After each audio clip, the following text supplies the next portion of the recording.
ओम नमो भगवते वासुदेवाय। स्वागत है आप सभी का हमारे चैनल पर। आज के इस वीडियो में हम आपको सुनाएंगे हल षष्ठी व्रत की कथा। हल षष्ठी का व्रत भाद्रपद मास के कृष्ण पक्ष की षष्ठी तिथि के दिन किया जाता है। इसे माताएं बहनें अपनी संतान की दीर्घायु के लिए एवं संतान प्राप्ति के लिए बड़े ही भक्ति भाव से करती हैं और कथा सुनती हैं। व्रत के नियमों का पालन करती हैं। इससे संतान दीर्घायु होती है। अगर किसी के संतान नहीं है तो संतान प्राप्ति होती है एवं संतान की उन्नति होती है। तो आइए आज के इस वीडियो में हम आपको सुनाते हैं हल षष्ठी व्रत की कथा। परंतु कथा आरंभ करने से पहले आपसे आग्रह है कि अगर अभी तक आपने चैनल को सब्सक्राइब नहीं किया है, पहली बार चैनल पर आए हैं, तो सब्सक्राइब करके बेल आइकन पर क्लिक अवश्य कर लीजिए। इससे आने वाले हर वीडियो के नोटिफिकेशन आपके पास सबसे पहले आ जाएं। और आज की कथा अच्छी लगे तो लाइक करके औरों को शेयर भी कर दीजिए। तो चलिए अब हम शुरू करते हैं हल षष्ठी व्रत की कथा। एक ग्वालिन थी जो कि गर्भवती थी। उसके प्रसव का समय पास आ गया और उसे प्रसव पीड़ा होने लगी। उसका दही दूध बेचने का भी काम था और उस दिन उसका दही दूध बेचने के लिए रखा हुआ था। तो वह सोचने लगी कि बालक ने अगर जन्म ले लिया तो दूध दही नहीं बिक पाएगा और रखा रह जाएगा। अतः वह दूध दही की मटकियां सिर पर रखकर चल दी। चलते चलते जब एक खेत के पास पहुंची तो उसकी प्रसव पीड़ा बहुत बढ़ गई और उसने वहां एक लड़के को जन्म दिया तथा लड़के को कपड़े में लपेटकर वहीं पर रख दिया और मटकियां उठाकर आगे बढ़ गई। उस दिन हर छठ थी। यद्यपि उसका दूध दही गाय और भैंस का मिला जुला था, पर उसने बेचते समय यही बताया कि केवल गाय का है, तो दूध दही जल्दी से बिक गया। और जहां पर ग्वालिन ने बच्चे को रखा था वहां एक किसान हल जोत रहा था। उसके बैल बिदक कर खेत की मेड़ पर चढ़ गए। हल की नोक बच्चे के पेट में लगने से बच्चा मर गया। किसान को यह देखकर बड़ा दुख हुआ। उसने तत्काल झरबेरी के कांटों से बच्चे के पेट में टाँके लगाकर उसे वहीं पर पड़ा रहने दिया। अब ग्वालन ने लौटकर बच्चे को मरा पाया तो वह सोचने लगी कि यह मेरे पाप का फल है। आज हर छठ के दिन मैंने व्रत करने वाली अनेक स्त्रियों को गाय का दूध दही बेचकर उनका धर्म भ्रष्ट किया है। उसी का मुझे यह दंड मिला है। अब मुझे लौटकर अपने पाप का प्रायश्चित कर देना चाहिए। और वह लौटकर वहां पर गई जहां पर उसने दूध दही बेचा था। उसने गली मोहल्ले में घूम घूम कर अपने दूध दही का सारा रहस्य जोर जोर से आवाज लगाकर प्रकट कर दिया। ऐसा सुनकर स्त्रियों ने अपनी धर्म रक्षा के विचार से उसे आशीर्वाद दिया। जब वह वापस उसी खेत में पहुंची तो उसने देखा कि लड़का पलाश की छाया में पड़ा खेल रहा था।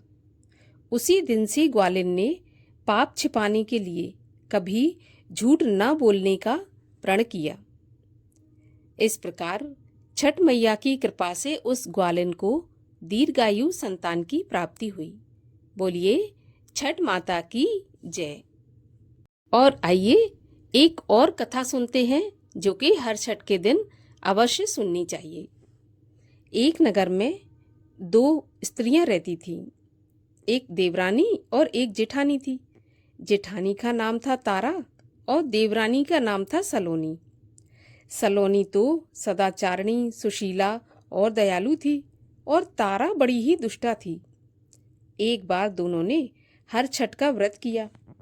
सायंकाल के समय दोनों स्त्रियां थालियां परोसकर ठंडी होने के लिए रखकर बाहर बैठ गईं। उस दिन सलोनी ने खीर और तारा ने महेरी बनाई थी। अचानक घर में कुत्तों ने घुसकर थालियां चाट लीं। अंदर से चप-चप की आवाज़ सुनकर दोनों अपने अपने घर में भीतर गईं। सलोनी ने कुत्ते को खीर चाटते देखा तो वह कुछ नहीं बोली। खीर के बर्तन में जो खीर बची थी वो भी उसने कुत्ते को डाल दी। दूसरी तरफ तारा ने कुत्ते को घर में बंद करके मूसल से इतना मारा कि उसकी कमर तोड़ दी और वह अधमरा हो गया। जैसे तैसे बेचारा जान बचाकर भागा। बाहर दोनों कुत्ते इकट्ठे हुए तो दोनों ने एक दूसरे का हाल पूछा। तो पहला कुत्ता बोला कि यह स्त्री बहुत अच्छी है, उसने मुझे खीर खाते देखकर भी कुछ नहीं कहा, उल्टे मुझे और खीर देकर मेरा पेट भर दिया। मैं तो प्रसन्न होकर वहां से लौटा हूँ। मेरी आत्मा तो उसे बार बार आशीर्वाद देती है। मैं भगवान से यही कामना करता हूँ कि मेरे मरने के बाद मैं उसी का पुत्र बनूं, ताकि जीवन भर उसकी सेवा करके इस ऋण को चुका पाऊं।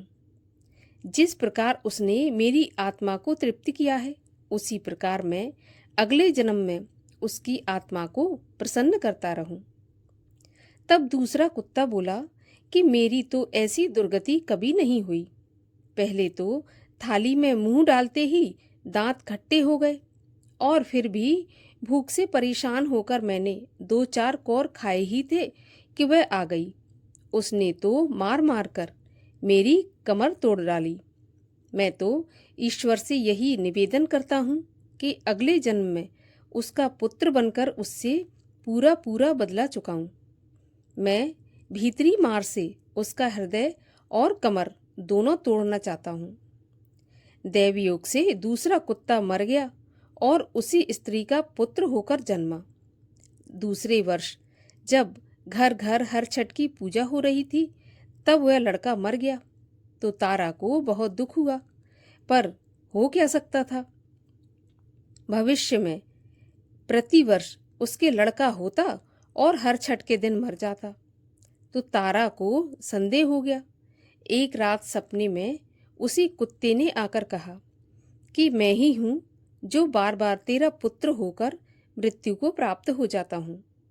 तूने मेरे साथ जो व्यवहार किया था, मैं उसी का बदला चुका रहा हूँ। तब तारा के पूछने पर उसने बताया कि अब से हर छठ के व्रत में हल से जुता हुआ फल और अन्न मत खाना, गाय का दूध भी नहीं खाना, होली को भुनी हुई बाल, होली की धूल आदि हर छठ को पूजा में चढ़ाना। तब कहीं मैं तेरे घर में जीवित रहूंगा। पूजा के समय यही तारकगण छिटकें तो तू समझना कि अब मैं यहाँ जीवित रहूंगा। और तारा ने वैसा ही किया। जब उसने ऐसा किया तो उसके बच्चे जीने लगे। तभी से इस व्रत का प्रचलन और भी अधिक बढ़ गया। इस प्रकार हर छठ मैया की कृपा से तारा को भी एक दीर्घायु संतान की प्राप्ति हुई। बोलिए हर छठ माता की जय।